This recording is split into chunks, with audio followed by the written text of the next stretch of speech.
En sus Biblias, Lucas capítulo 24, hoy estamos celebrando el evento más importante de la historia.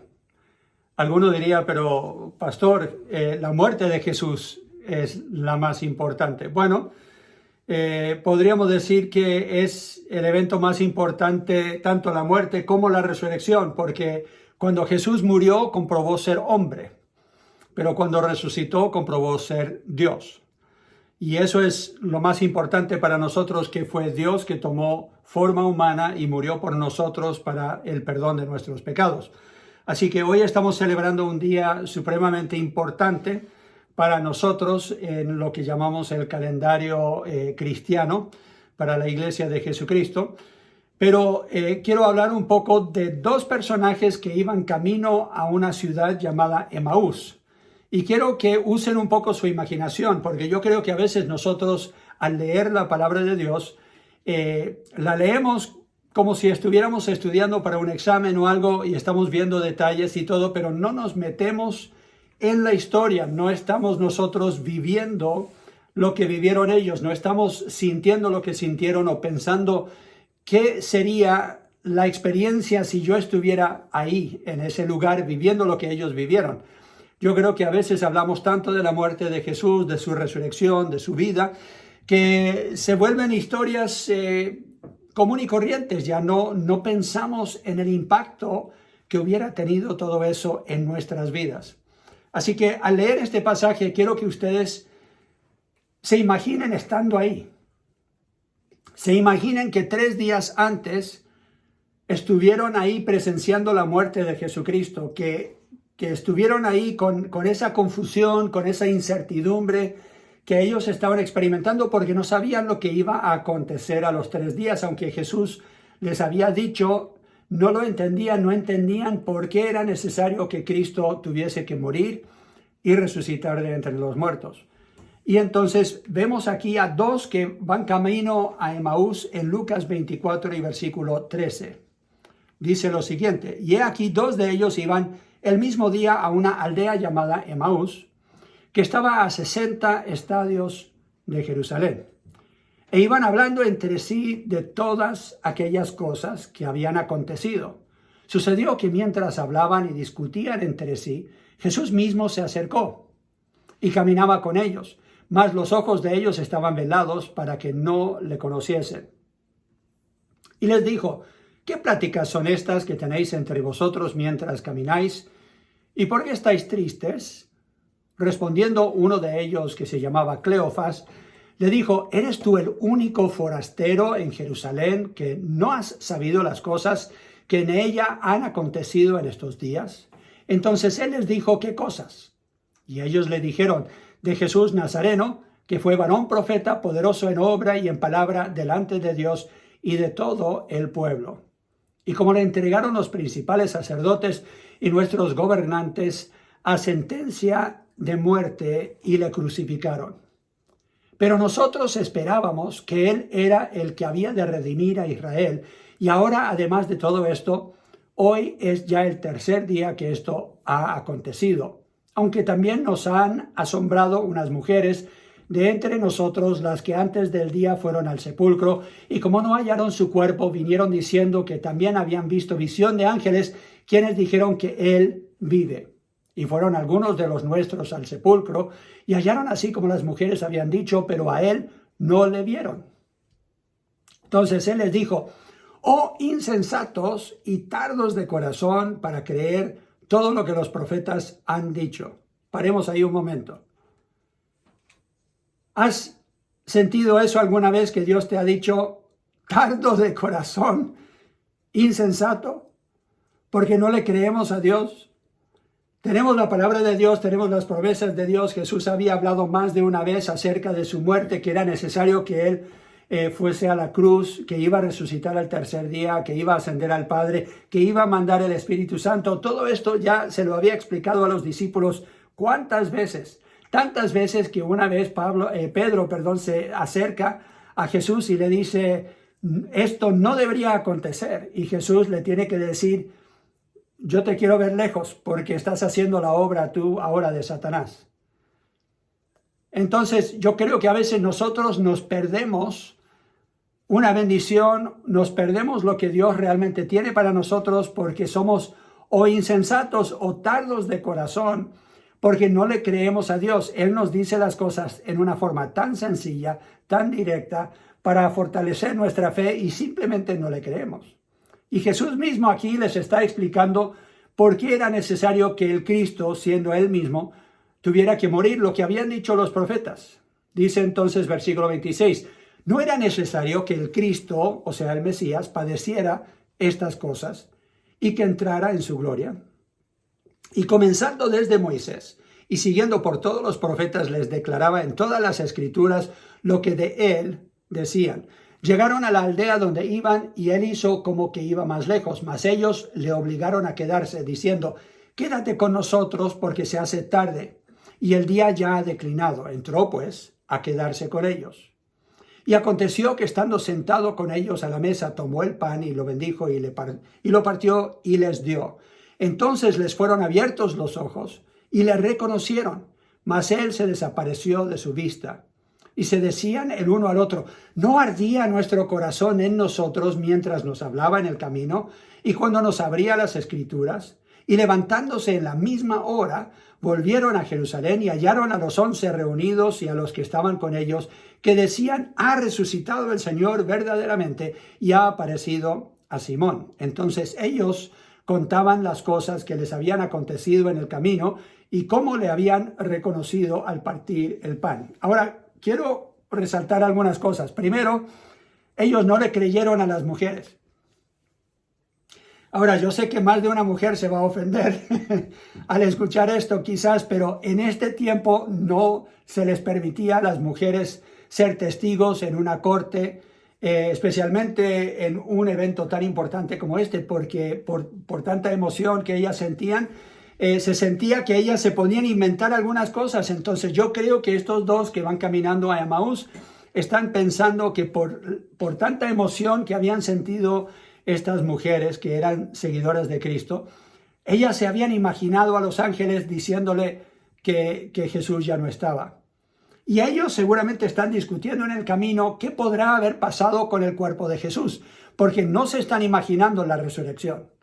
Y lo sabemos porque claramente están asombrados de que Jesucristo ha resucitado. Estaban asombrados de que Jesús se presenta de esta forma a ellos.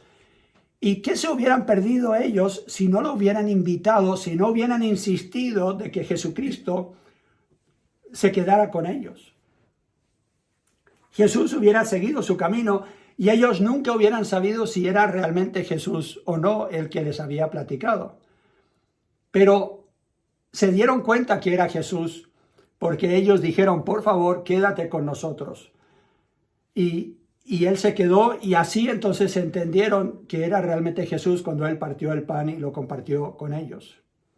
La respuesta de Jesús es que ellos eran insensatos y tardos para creer, tardos para oír, duros de corazón.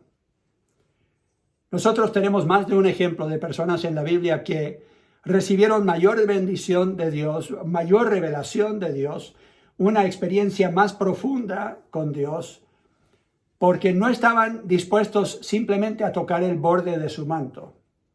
No solamente llegar a una reunión como lo hacemos los domingos, cantar unas alabanzas pero ignorarlo el resto de la semana.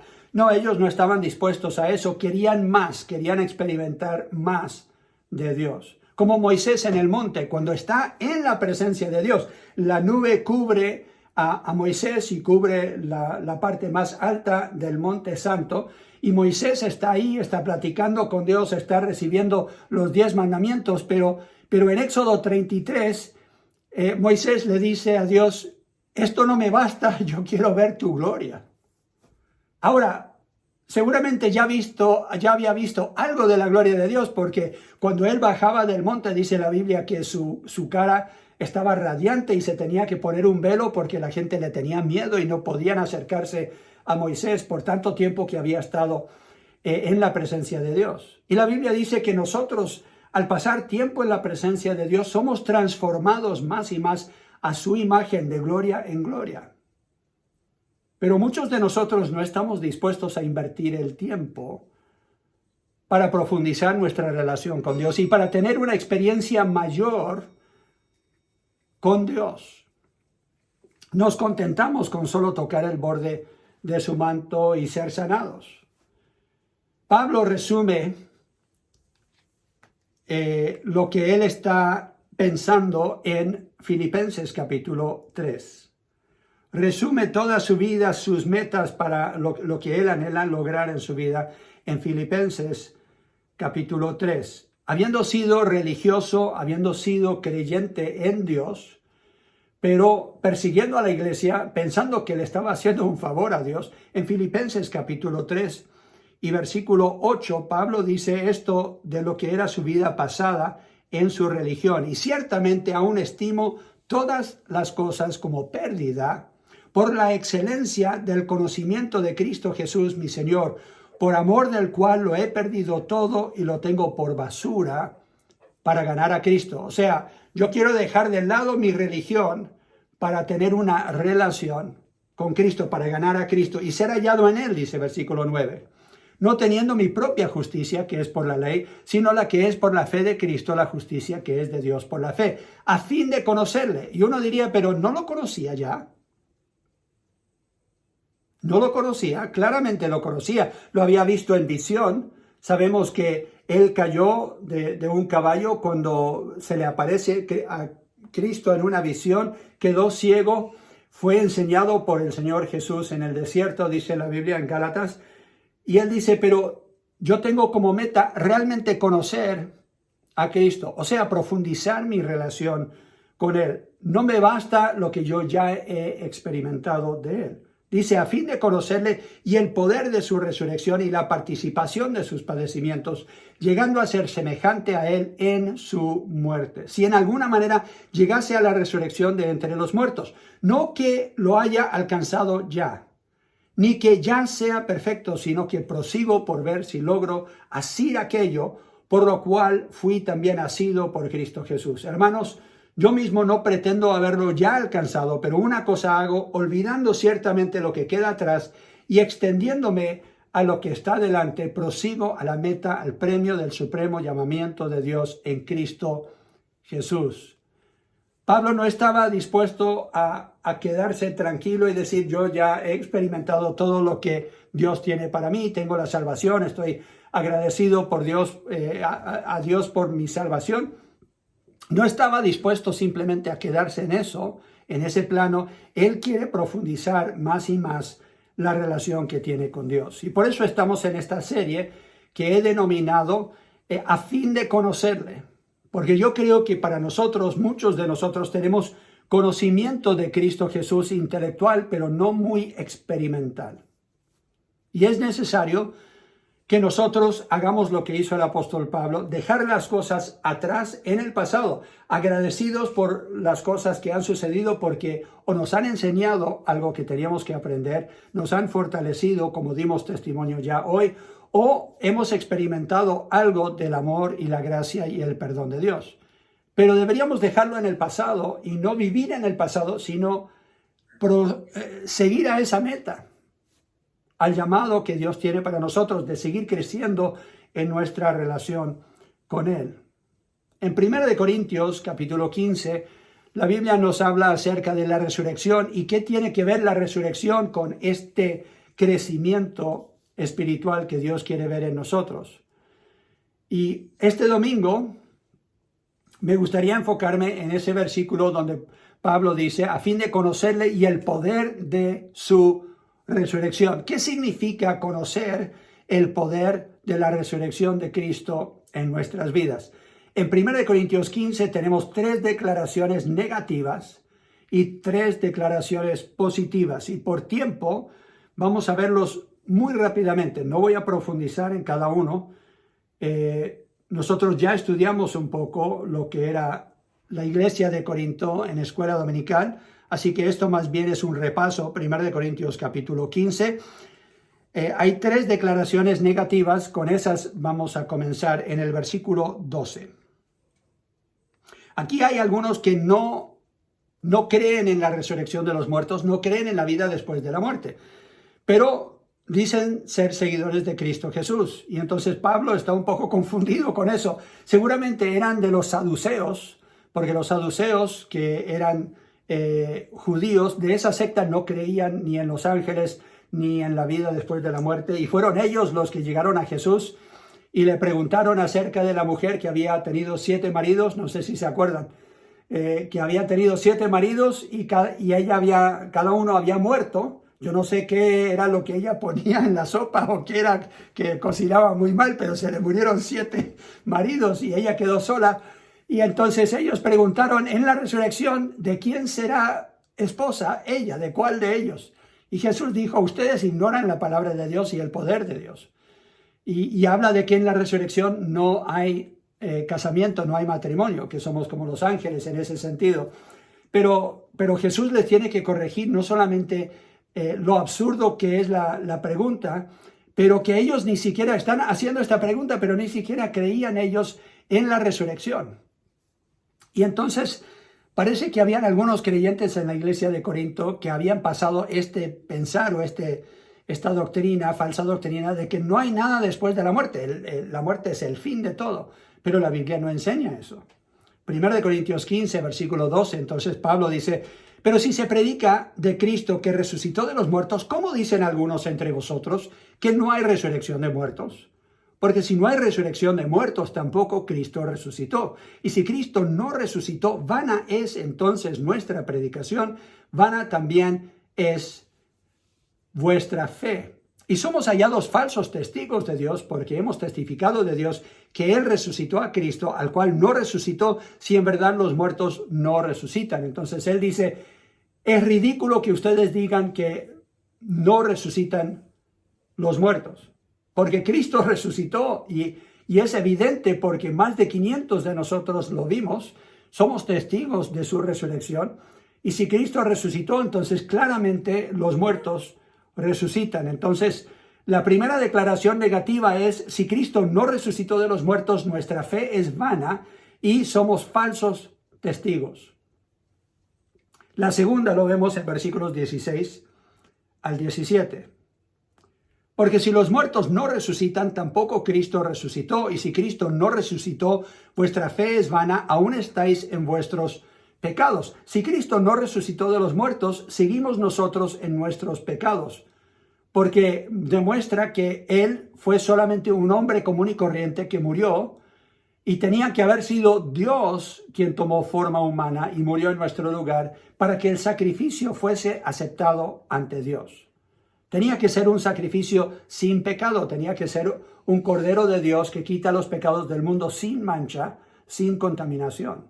Entonces Pablo dice, no tiene sentido tampoco que digan esto, porque si Cristo no resucitó de los muertos, seguimos en nuestros pecados, nuestra fe es vana. Número 3, versículos 18 y 19. Entonces también los que durmieron en Cristo perecieron. Si en esta vida solamente esperamos en Cristo, somos los más dignos de conmiseración de todos los hombres. Pablo dice, la tercera cosa negativa, el tercer argumento negativo es, si Cristo no resucitó de los muertos, no tenemos esperanza de vida eterna y los que ya han muerto en Cristo perecieron, dejaron de existir, fueron aniquilados. Entonces merecemos la conmiseración de todos si realmente eso es lo que nosotros creemos. Pero dice en versículo 20, más ahora Cristo ha resucitado de los muertos. Quizás el versículo más importante de este capítulo, porque es una declaración que anula todos los argumentos que ellos tenían, los 3 argumentos básicos negativos. Pablo dice, había un antes en su pensar, pero este es ahora lo que viene después. Porque tenemos por seguro, este es un gran pero, mas ahora Cristo ha resucitado de los muertos, lo tenemos seguro, es primicias de los que durmieron. Cristo ha resucitado, tenemos los testigos, sabemos, nosotros lo vimos, comimos con Él, hablamos con Él, Él nos dio la gran comisión después de su resurrección. Entonces hay ahora 3 declaraciones positivas, versículos 20 al 23 tenemos el primero. Mas ahora Cristo ha resucitado de los muertos, primicias de los que durmieron es hecho, porque por cuanto la muerte entró por un hombre, también por un hombre la resurrección de los muertos. Porque así como en Adán todos mueren, también en Cristo todos serán vivificados, pero cada uno en su debido orden.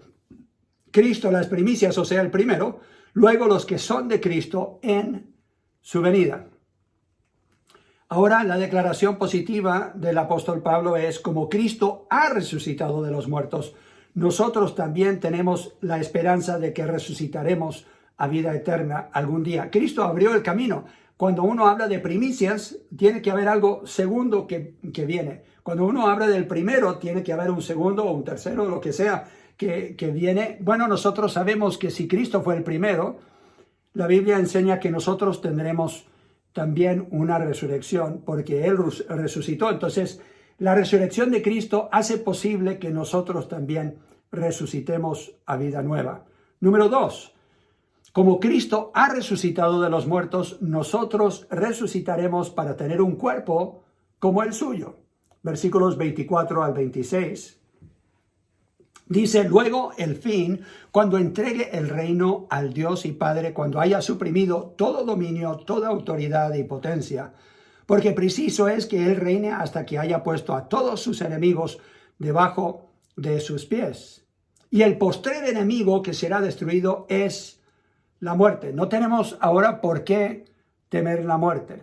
Llegará el día en que la muerte no va a existir. La Biblia dice en Apocalipsis que aún la muerte es echada al lago de fuego, dejará de existir, estará fuera de nuestras vidas. Nosotros viviremos para siempre, no tendremos por qué temer la muerte o pensar que nosotros vamos a pasar de nuevo por la muerte. Tenemos versículos 42 al 50 que amplían un poco más este tema. 42, nos saltamos al 42. Dice: así también es la resurrección de los muertos. Se siembra en corrupción, resucita en incorrupción. O sea, lo que se corrompe es algo que se va deshaciendo. Nuestros cuerpos, después de muertos, se van a deshacer. Pero nosotros vamos a resucitar a incorrupción. Se siembra en deshonra, resucitará en gloria, dice versículo 43. Se siembra en debilidad, resucitará en poder. Se siembra cuerpo animal, resucitará cuerpo espiritual. Hay cuerpo animal y hay cuerpo espiritual. Así también está escrito: fue hecho el primer hombre, Adán, alma viviente. El postrer Adán, hablando de Jesucristo, espíritu vivificante. Mas lo espiritual no es primero, sino lo carnal, obvio. Luego, lo espiritual. El primer hombre es de la tierra terrenal, hablando de Adán y de nosotros. El segundo hombre, que es el Señor, hablando de Cristo, es del cielo. ¿Cuál el terrenal? Tales también los terrenales. ¿Y cuál el celestial? También los celestiales. Y así como hemos traído la imagen del terrenal, traeremos también la imagen del celestial. Pero esto digo, hermanos, que la carne y la sangre no pueden heredar el reino de Dios. Ni la corrupción hereda la incorrupción. Entonces es imposible que este cuerpo terrenal que tenemos pase directamente a la presencia de Dios para heredar un reino celestial. Tenemos que ser transformados. Tendremos que ser nosotros hechos nuevas criaturas en una forma física al resucitar de los muertos o al ser transformados en el rapto. Filipenses capítulo 3. Volvemos a Filipenses 3, donde Pablo estaba hablando antes de su meta de conocer a Cristo. Y él termina este capítulo, Filipenses 3, en versículos 20 y 21, con estas palabras.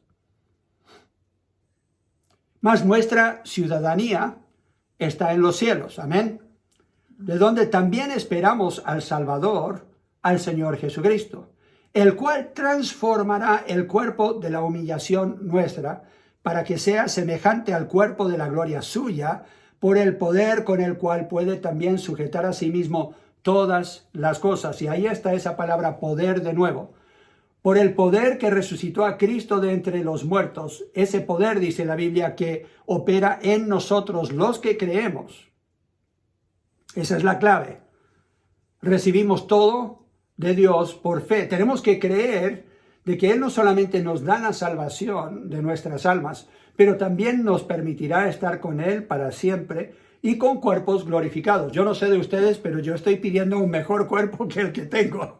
Yo necesito uno que no tenga los problemas de corazón que tiene, que no tenga las debilidades que tiene. Ya a mi edad se me duelen algunas de las coyunturas en una mañana fría, y llega uno a anhelar ese cuerpo glorificado que vamos a recibir. Y lo interesante es que en Lucas 22, donde comenzamos, vemos exactamente a Jesucristo que se les aparece a los mismos que volvieron. Podemos ir ahí a Lucas 22. Los mismos que volvieron a decirle a sus discípulos: hey, vimos al Señor cuando íbamos camino a Emaús. Ellos han vuelto y han hablado de eso. Lucas 24. Les dije 22, ¿cierto?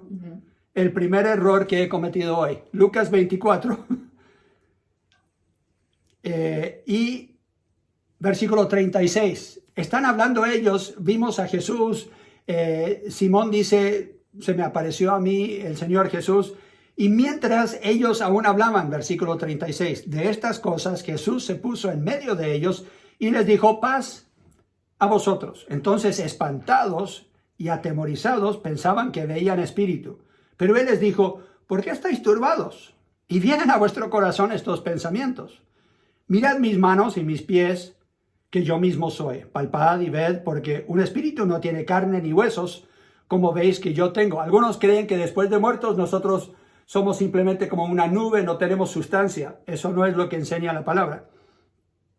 Dice: yo tengo sustancia, ustedes me pueden ver que yo tengo. Y diciendo esto, les mostró las manos y los pies, y como todavía ellos de gozo no le creían y estaban maravillados, les dijo: ¿tenéis aquí algo de comer? Entonces le dieron parte de un pez asado y un panal de miel, y él lo tomó y comió delante de ellos.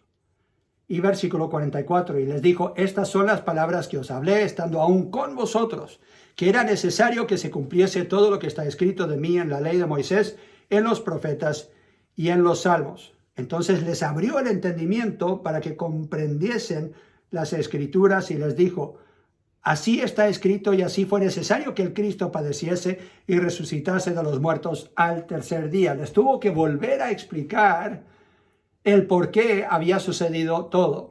Aunque ya les había dicho antes de que sucediera, después que sucede les tiene que volver a explicar. ¿Por qué? Porque son tardos para aceptar lo que Dios está diciendo. No les entraba en la cabeza, les era difícil imaginar por qué era necesario. La tercera declaración positiva lo vemos en 1 Corintios capítulo 15 del apóstol Pablo en cuanto a la resurrección.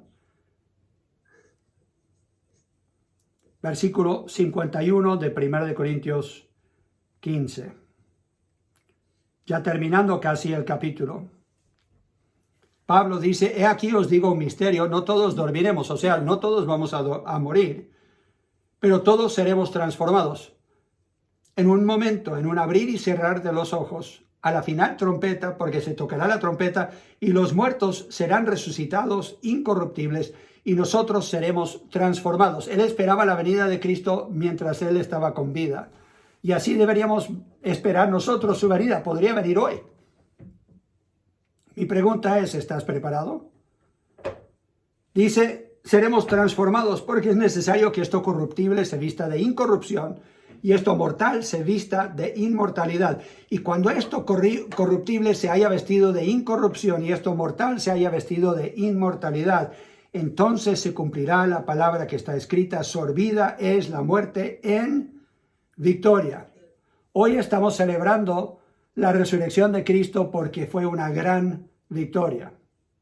¿Dónde está, oh muerte, tu aguijón? ¿Dónde, oh sepulcro, tu victoria? Ya que el aguijón de la muerte es el pecado y el poder del pecado la ley, mas gracias sean dadas a Dios, que nos da la victoria por medio de nuestro Señor Jesucristo. ¿Por qué?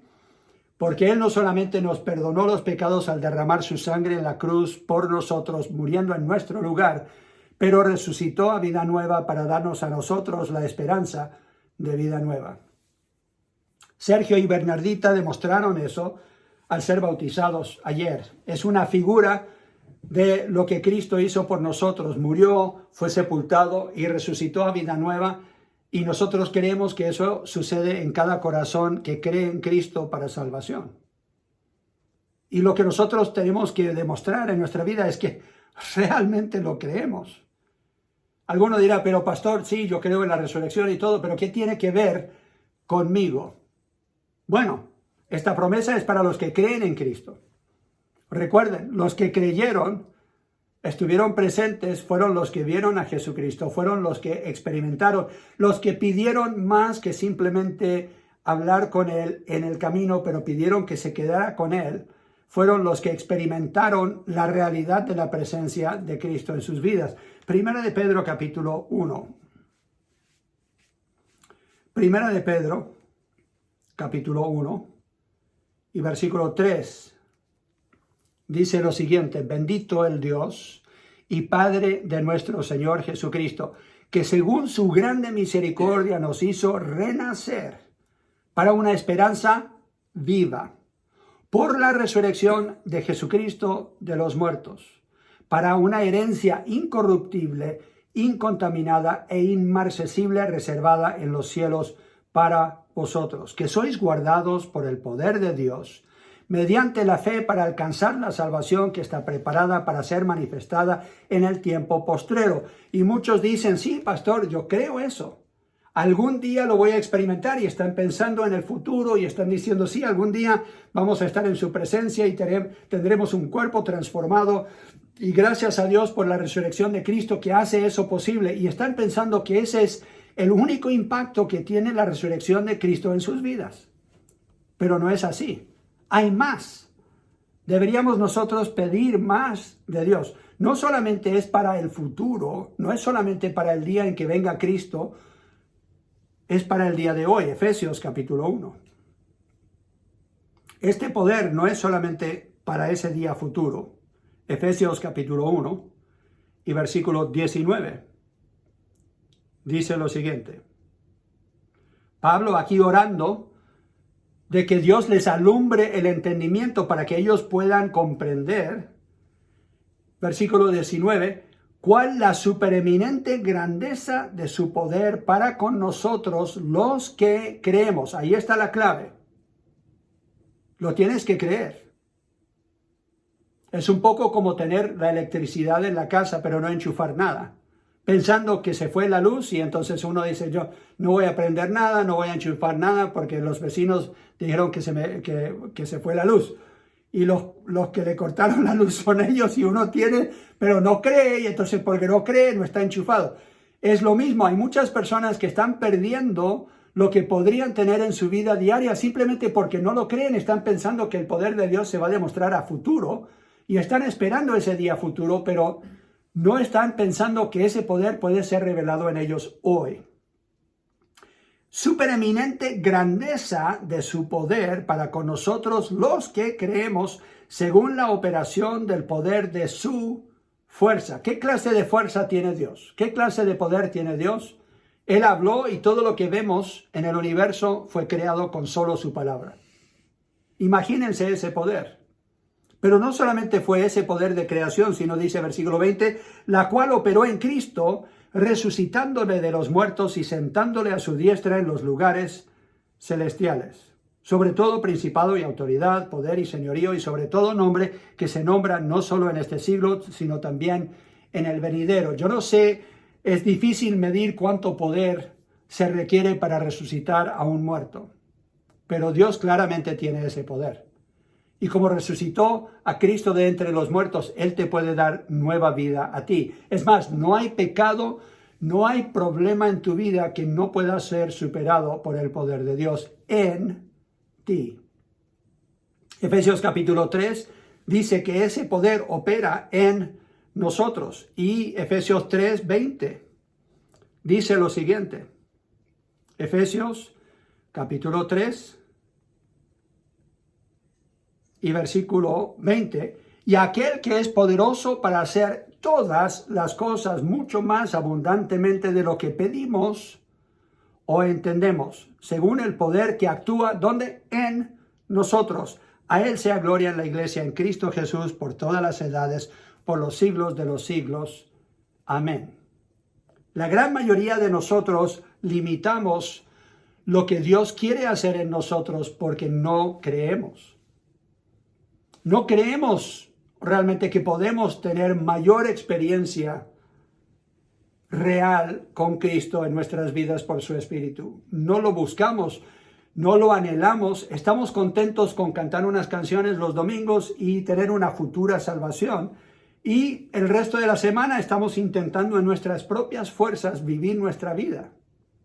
No tenemos esa dependencia total en el poder de Cristo que Él pide que nosotros tengamos. Por eso Él dice en Juan capítulo 15 a sus discípulos, yo soy la vid, vosotros los pámpanos. Sin mí nada podéis hacer. Si nosotros fuésemos cortados de Cristo Jesús, no vamos a poder producir fruto, no vamos a poder hacer nada sin su presencia en nuestras vidas. Es el poder de Cristo que resucitó a Cristo de entre los muertos, el poder de Dios que operó en Él, que opera en nosotros, el cual nosotros tenemos que creer que es posible que Él haga esa transformación en nosotros. No hay por qué tener ese espíritu de caído, de triste, afligido, sin esperanza que veo en muchos cristianos. Dicen, no, pastor, pero este problema me está pateando el trasero. Yo no sé cómo voy a salir de este problema económico. Yo no sé cómo voy a creerle a Dios para que yo pueda salir adelante. Yo no sé cómo voy a enfrentar esta tentación y superarla. Yo sigo cayendo en el mismo error o sigo cayendo en los mismos pecados, pastor, como que yo no puedo crecer espiritualmente. Estoy con dificultades y problemas en mi vida personal, en mi matrimonio, lo que sea. Y simplemente no le creen a Dios. Si Dios resucitó a Cristo de entre los muertos, ¿hay algo imposible para Él? Si Él creó el universo con solo el hablarlo, ¿hay algo imposible para Él? Absolutamente no. Los que limitamos a Dios somos nosotros, por nuestra falta de fe.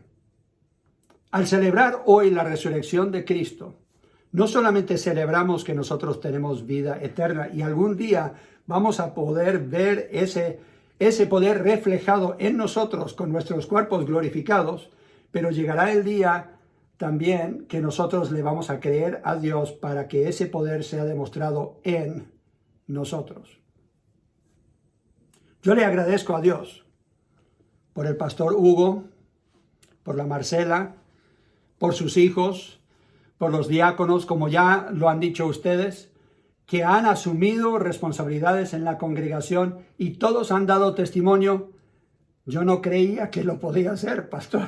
Yo no sé de dónde salieron esas palabras o la habilidad de hacer. Ese es el poder de Dios. Y lo han hecho bien, porque le creyeron a Dios y simplemente asumieron la responsabilidad que Dios les dio. Y nosotros tenemos que aprender a decirle sí a Dios cuando nos parece imposible a nosotros. Simplemente decir, Señor, yo veo que Cristo resucitó de los muertos, no hay nada imposible para ti. Si Dios es por nosotros, ¿quién contra nosotros? Todo lo puedes, ayúdame a creer. Deberíamos quizás hoy terminar con esa oración de ese padre que creía pero tenía sus dudas aún y quería que su hijo fuera sanado, pero dijo, ayuda mi incredulidad. Así que yo les invito a que agachen su cabeza por un momento, cierren sus ojos y eleven esa oración a Dios. Señor, ayuda mi incredulidad, aumenta mi fe.